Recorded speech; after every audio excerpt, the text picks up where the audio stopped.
problem yesterday as I was finishing a book, which is that it's incredibly hard to write a storyline where tons of stuff is happening with only one point of view and make that point of view interesting, and not just make them sort of the camera through which you see everything else that happens, right? Because if you have a singular point of view, you only experience the world through their point of view.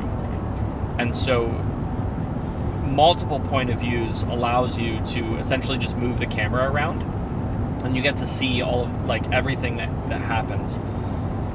And it's pretty much and so it's become the easy way of solving a difficult, like, narrative problem or camera problem in books, and I don't love it. I think that it's the lazier way to write. I'm not saying it can't be done well, but it is the lazier way to write, and it's just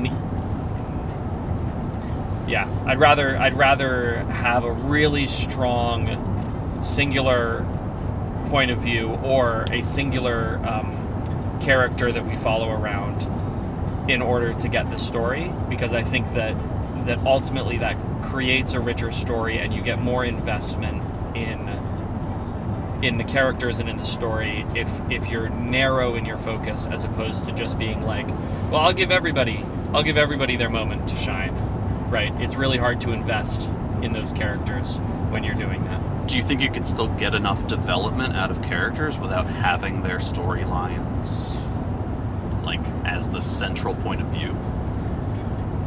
Yeah, I do.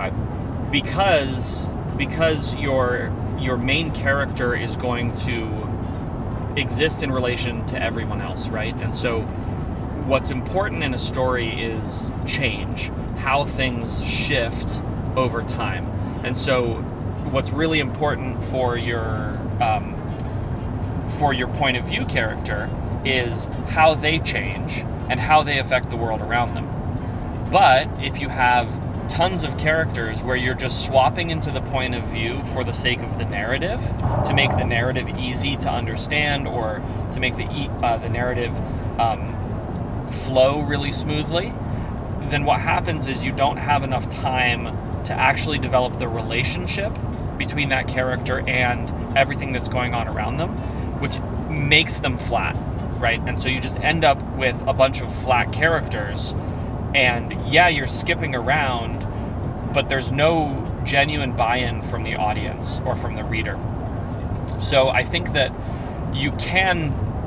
it's harder, but you can do it well with a singular point of view character, or following a single character,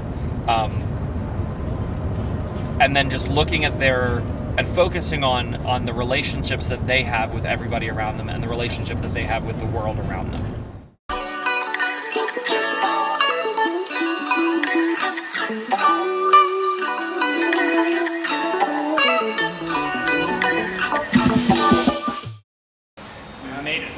Kind of.